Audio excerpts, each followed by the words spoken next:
Hello groupies, welcome back to my YouTube channel. I hope you all are doing great. So today I'm gonna give you verbal tricks that will help you come out of that aggressive conversation or fight.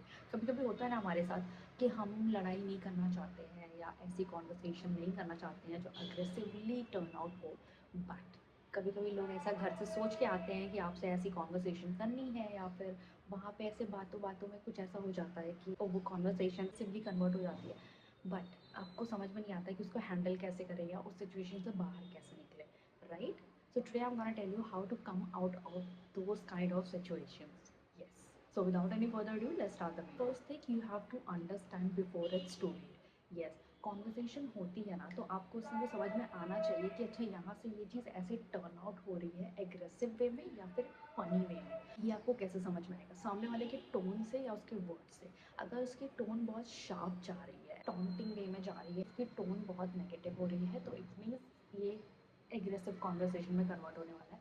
या उसकी wording कैसी है, अगर सामने वाला तुम पे बहुत पॉइंट आउट कर रहा है या फिर तुम्हें हर चीज़ में ब्लेम करने की कोशिश कर रहा है, देन इट मीन्स ये कॉन्वर्सेशन कन्वर्ट हो रही है एग्रेसिव वे में. पहले बहुत लेट हो जाए उससे पहले तुम्हें ये चीज़ समझना, फिगर आउट करना पड़ेगा. Next thing you have to understand that तुम्हें सो यू आर सेइंग वाले ट्रैप में नहीं फंसना है, क्योंकि लोग तुमसे बोलेंगे अच्छा तुम्हारा कहने का ये मतलब था, राइट? ऐसा बोल के तुम्हारी बातों को गलत सेंस में ले जाएंगे.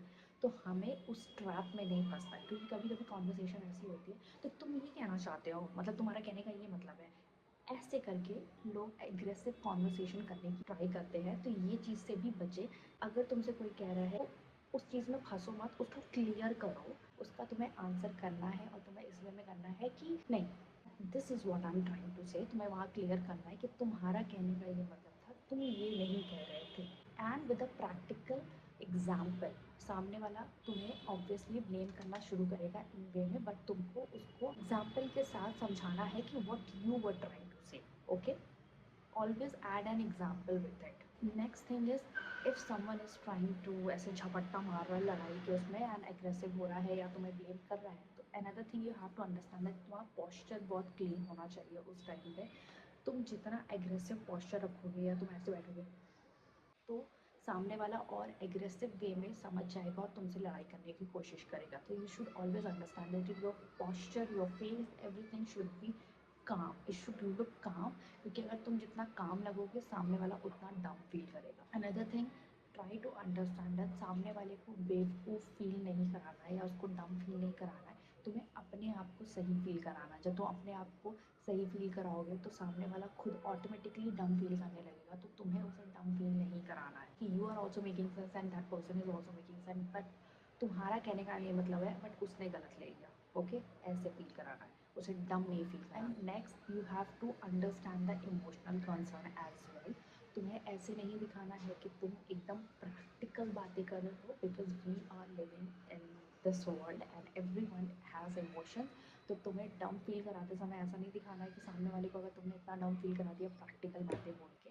नहीं, तुम्हें इमोशनल कनेक्शन ऐड करना है, उसमें इमोशनल भी एग्जाम्पल्स ऐड करने हैं. दिस वे तुम पूरी कॉन्वर्सेशन को अपने साइड में कन्वर्ट कर सकते हो और सामने वाले को ऐसा लगेगा कि उसने कितना नॉनसेंस और कैसा सीन क्रिएट कर दिया और कितना वो डम है. सो या you can use this tips and you can get out of the conversation जो तुम्हें लग रहा है ये लड़ाई में कन्वर्ट होने वाली है या लड़ाई हो रही है. So yeah, I hope this short tips help you somewhere. Yeah, bye.